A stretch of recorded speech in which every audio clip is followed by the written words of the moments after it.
सभी को मेरी ओर से उमलक। अभी हनुमान जयंती के पर्व पर मैं हरिद्वार में आया था 28 मार्च को। 2 अप्रैल को हनुमान जन्मोत्सव था। एक बहुत विशाल यज्ञ हुआ जिसमें कुछ लोग सिद्धपीठ से जुड़े हुए आए थे। उन्होंने यज्ञ में आहुतियां अर्पित की। फिर 6 तारीख को मुझे वापस सिद्धपीठ में जाना था, पर किसी कारणवश, अब करवाते तो नाथ जी हैं, जैसे भी आदेश हुआ कि मुझे फिर वापस आना था। जैसे कि 20 अप्रैल को भगवान परशुराम जी की जयंती है, जन्मोत्सव है, और 23 अप्रैल को गंगा सप्तमी है। उस दिन मुझे गंगा कृपा यज्ञ करना है।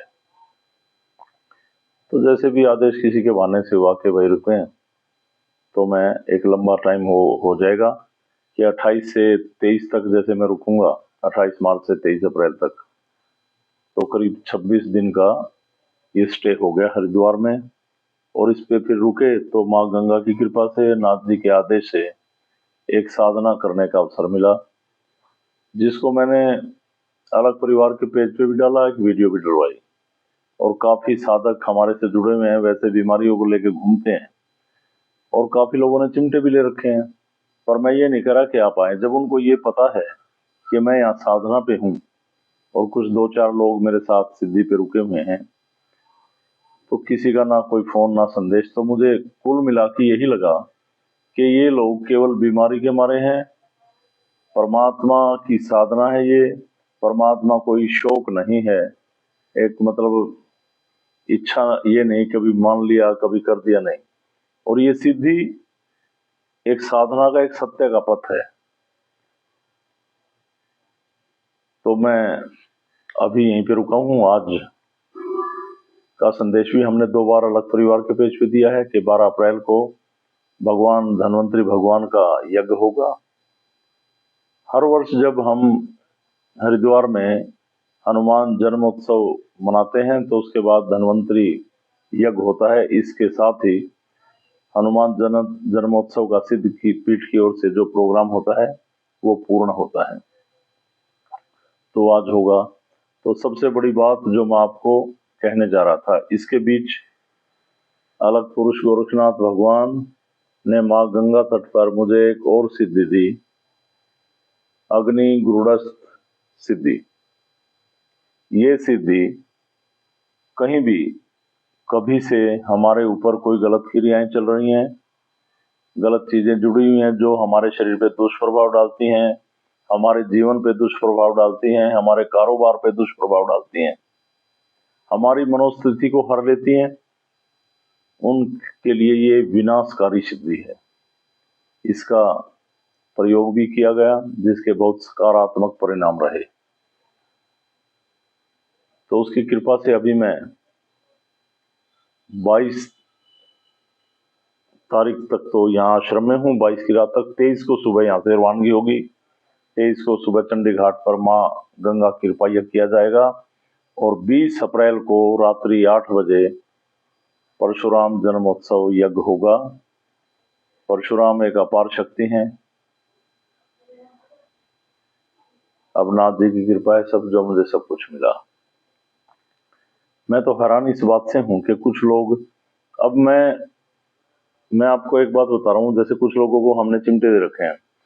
मैंने ये सोच रहा हूं कि मैंने भूल कर दी कि वैसे ही चिमटे पकड़ा दिए। अब सभी को पता है कि मैं यहाँ पे साधना पे हूँ, ना किसी का संदेश है ना फोन है, तो मुझे ऐसे लगता है ये साधक नहीं है, ये सब अपने कार्य सिद्धि के लिए जुड़े हुए हैं, परमात्मा की सिद्धि के लिए नहीं है, आत्मा की शुद्धि के लिए नहीं है।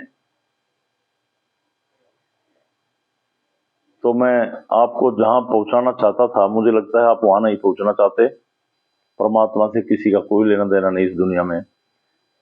बस परमात्मा को एक फैशन बना रखा है लोगों ने, तिलक लगा लिया, भजन कर लिए, घूम लिए, फिर लिए, जल चढ़ा दिया, ये कर दिया, वो कर दिया, मंदिरों में चले गए, मत्था टेक लिया, मन्नत मांग ली, प्रसाद चढ़ा दिया, बस जबकि सभी को पता है ये साधना का पथ है। समय तो निकाल नहीं सकता है, कोई कोई बहाना मार रहा है, कोई कोई बहाना मार रहा है। ये आपकी अंतरात्मा जानती है या परमात्मा जानता है। मुझे तो इतना पता है कि मैंने अपना जीवन लगा रखा है इस सिद्धि में, और मैंने बहुत कुछ करने की कोशिश की। काफी साधकों को पता है। एक बार हनुमान जन्मोत्सव पर हम आए और मेरी माँ का स्वर्गवास हो गया, और पता चलने के बाद भी हमने जो रख रखा है सिद्धि में वो हम करें। फिर भी मैंने यहाँ पे यज्ञ किया पूर्ण, और उसके बाद प्रसाद वितरित करके जब मैं अपने गृहस्थ आश्रम की ओर गया, तो ये त्याग नहीं कहेंगे, ये समर्पण का विषय है। जिसने परमात्मा को अपनी आत्मा में रख लिया, अपनी आत्मा में बसा लिया, वो इन चीजों को अपने आप ही छोड़ता चला जाता है। मैं ये नहीं कहता आप घर बार छोड़ दो, सब काम छोड़ दो, ये छोड़ दो, और एक सिद्धि है, साधना है, जब आप इसमें जुड़े हैं तो उस समय तो निकालना पड़ेगा। अब मान लिया अचानक बीमार पड़ गए, भारी बीमारी आ गई, कुछ भी आ गया, तो आप हॉस्पिटलाइज हो जाते हैं, ऐसी बीमारी से ग्रस्त हो जाते हैं कि आप एक एक महीना हॉस्पिटल्स में एडमिट रहते हैं। जब पैसे की बर्बादी, शरीर खत्म हो रहा है, और एक महीना भी गया, समय भी गया, तो मैं सभी को यही कहता हूं कि परमात्मा को ध्याते हुए ये शक्ति आरोग्य की, शांति की, हमारे शरीर को निरोग करती है, हमारी ज्ञान इंद्रियों को जागृत करती है, अंतर ध्यान के द्वारा हमें आत्म जागृत करती है, हमारा विवेक काम करने लगता है, और हम जन कल्याण की ओर बढ़ते हैं और सिद्धि की ओर बढ़ते हैं। मुझे ये काम था, मुझे ये हो गया, ये हो गया, ये सभी के पास है, बीमारियां भी, आना भी, जाना भी, दुख भी, सुख भी। पर जब अगर कोई इंसान थोड़ा सा भी अपने विवेक अंतरात्मा से ये मानता है कि ये सिद्धि खाली क्रियाओं की नहीं है, ये सिद्धि उस अलग पुरुष परमात्मा गोरक्षनाथ भगवान की कृपा है, और इसमें साधकों ने महसूस किया कि माँ गंगा सीधा कृपा करती है, इसमें प्रकृति की सभी सकारात्मक ऊर्जा का मिश्रण है, उसकी कृपा है। और फिर बहाने, मुझे ये था, वो बीमार हो गया, ये बीमार हो गया, ये बातें हमारे सामने ना किया करो। और आगे से मैं सभी को ये बता रहा हूं, और खासकर ये चिमटे वाले हैं जो भी हैं, मैसेज दिया जाएगा, आप आए ना आए, विशेष किसी को ना फोन किया जाएगा कभी, ना कुछ। हाँ, आपने सोच लिया भाई हम तो दक्षिणा डलवा देंगे, बस डलवाते रहो दक्षिणा, यहाँ पैसे की भी जरूरत है।